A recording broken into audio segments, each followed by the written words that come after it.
अस्सलाम वालेकुम व्यूअर्स, कैसे हैं आप सब? आपके साथ आज बहुत ही मज़ेदार सी रेसिपी शेयर करेंगे। मुरमुरे के लड्डू यानी जिसको मरुंडा भी कहते हैं, बहुत ही अच्छी मज़ेदार सी रेसिपी है। बहुत ही कम वक़्त में कम चीज़ों के साथ ये तैयार हो जाएगी और परफ़ेक्ट रेशो भी आपके साथ शेयर करेंगे जिससे ये मज़ेदार क्रिस्पी सी बनेगी।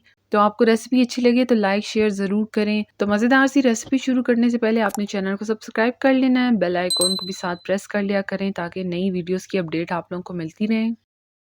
इसके लिए हम लोगों ने मुरमुरे लिए हैं और राइस पफ भी इसको कहते हैं। आपकी लैंग्वेज में इसको क्या कहते हैं ज़रूर शेयर करें। तो ये बाज़ार से बहुत ईज़िली मिल जाते हैं।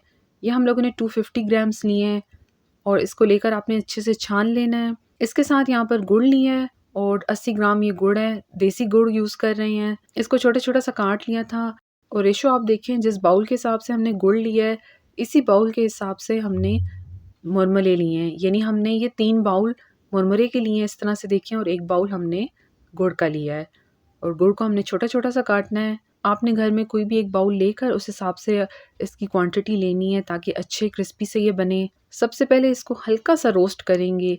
फ्लेम को ऑन कर दिया है तो अब ये इसके अंदर डाल देंगे। तकरीबन 2 से 3 मिनट के लिए इसको ड्राई रोस्ट सा करेंगे और ये बहुत ज़रूरी है क्योंकि जब हम मार्केट से लेते हैं बाज़ औक़ात वो सॉफ्ट हुए होते हैं और फ्रेश भी नहीं होते। तो जब आप ये स्टेप कर लेंगे तो ये अच्छे क्रिस्पी से हो जाएँगे और बिल्कुल लो फ्लेम पर कर रहे हैं।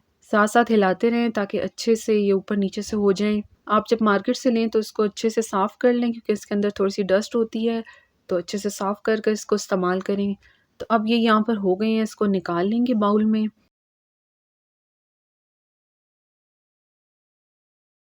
और देखिए अब ये कितने क्रिस्पी से हो गए हैं यहाँ पर। तो जब ये क्रिस्पी से होंगे तो जो मरूंडे होंगे वो बहुत ही अच्छे क्रिस्पी से बनेंगे। तो ये स्टेप आपने ज़रूर करना है। अब यहाँ पर गुड़ को पिघला लेंगे, जिसके लिए यहाँ पर 1 टेबलस्पून देसी घी लिया है। साथ ही 1 टेबलस्पून चीनी डाल देंगे और 1 टेबलस्पून पानी डालेंगे और इसको अच्छे से मिक्स कर लेंगे। अब यहाँ पर इसको गरम कर कर इतना पकाएं कि जो चीनी डाली है मेल्ट हो जाए। यहाँ पर हमने देसी घी डाला है, आप इसमें नॉर्मल जो घी आता है वो भी डाल सकते हैं। घी डालने से मरुंडे जो होते हैं वो बहुत ही अच्छे बनते हैं और उनके ऊपर एक अच्छी सी शाइन भी आती है। थोड़ी देर पकाने के बाद यहाँ पर देखिए चीनी पिघल गई है और अब हमने फ्लेम को लो कर देना है और इसके अंदर गुड़ डाल देंगे। गुड़ को हमने छोटा-छोटा सा काट लिया था ताकि ये आसानी से एक वक़्त में ही जो है पिघल जाए। देसी गुड़ यहाँ पर हम लोग इस्तेमाल कर रहे हैं, तो आप भी देसी इस्तेमाल करें, उससे बहुत ही अच्छे ये बनते हैं। तो अब यहाँ पर फ्लेम लो ही है और इसमें मुसलसल चम्मच को हिलाते रहेंगे ताकि ये मेल्ट होना शुरू हो जाए। 1 टेबलस्पून से ज़्यादा पानी इसके अंदर नहीं डालना। आप लोग अगर पानी ज़्यादा डालेंगे तो फिर गुड़ को पकाने में ज़्यादा टाइम लगेगा। तो बस इतना पानी डालें और आप देखें खुद ब खुद आहिस्ता-आहिस्ता देखें ये गुड़ मेल्ट होना शुरू हो गया है। चम्मच मुसलसल इसके अंदर हिलाते रहें। साथ-साथ इसको हम लोग इस तरह से दबाएँगे भी जो गुड़ के छोटे पीसेस हैं वो भी सॉफ्ट हो जाएँ जल्दी से और अच्छे से एक साथ गुड़ मेल्ट हो जाए। तो यहाँ पर देखें गुड़ जो है अच्छे से जो है बिल्कुल सिरप फॉर्म में आ गया है। इस तरह से देखें होना चाहिए। फ्लेम बिल्कुल ही यहाँ पर लो है। तो अब इसको हम इतना पकाएँगे कि इसका जो कलर है वो हल्का होना शुरू हो जाएगा और इसमें झाग आनी शुरू हो जाएगी। बहुत ज़्यादा इस टाइम पर हमने गुड़ को नहीं पकाना। मुसलसल इसको अब हिलाते रहें। हिलाने से ये होगा कि जो गुड़ का कलर है वो हल्का होता रहेगा। तो ये बहुत ज़रूरी स्टेप है, आपने भी करना है। गुड़ को यहाँ पर हम लोगों ने पीनट चिक्की की तरह नहीं पकाना। बस सिर्फ इतना हो कि ये पिघल जाए और थोड़ी देर पक जाए। अब यहाँ पर चेक कर कर भी आपको बता देते हैं। नॉर्मल पानी लिया है यहाँ पर, आप ठंडा भी ले सकते हैं। इसके अंदर ये जो गुड़ का सिरप है ये डालेंगे और तकरीबन 10 से 15 मिनट के लिए छोड़ देंगे। तो अब यहाँ पर देखें ये गुड़ जो है इस तरह से आपस में जुड़ चुका है। तो अब ये बिल्कुल तैयार है मरुंडों के लिए। इससे ज़्यादा हम लोगों ने इसको सख्त नहीं करना, नहीं तो फिर जो मरुंडे होंगे वो बहुत ही सख्त बनेंगे, अच्छे नहीं बनेंगे। तो यहाँ पर गुड़ जो है बिल्कुल तैयार हो गया है। अब इसके अंदर मुरमुरे डाल देंगे और सारे एक साथ ही डालने हैं और इसको साथ-साथ बस मिक्स करते रहना आपने। खुद ब खुद ये जो गुड़ का शीरा है सब पर लग जाएगा।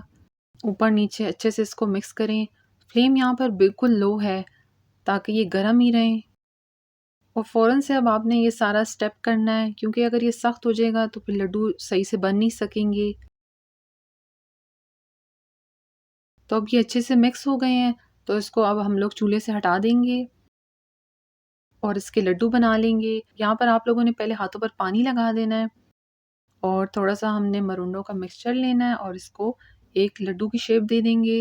इस तरह से देखें अपने हाथ में हल्का-सा इसको दबाना है, बहुत ज़्यादा नहीं दबाएँगे, बस हल्का-हल्का देखें इस तरह से करेंगे और ये खुद ब खुद जो है अच्छी सी शेप में आ जाएँगे।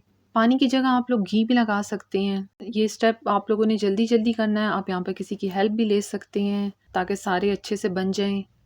तो इसी तरह से कर सारे लड्डू हमने बना लेने हैं। यहाँ पर आपको ये थोड़े सॉफ्ट लगेंगे लेकिन थोड़ी देर बाद ये खुद ब खुद सख्त हो जाएँगे।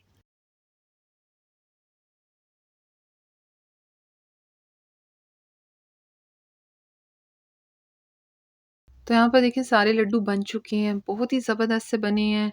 आप लोग इसको आराम से 2 महीनों तक सेव भी कर सकते हैं, बिल्कुल ख़राब नहीं होंगे। और कितनी ईज़ी रेसिपी है, बहुत ही कम टाइम में कम इंग्रीडिएंट्स के साथ ये बने हैं। तो ज़रूर बनाएँ इसको और एन्जॉय करें। साथ अपनी फ्रेंड्स और फैमिली के साथ भी इस रेसिपी को शेयर करें। मरुंडों या मुरमुरों के लड्डू की रेसिपी अच्छी लगी है तो लाइक, शेयर के साथ चैनल को भी सब्सक्राइब कर लें। Thank you. अल्लाह हाफ़िज़।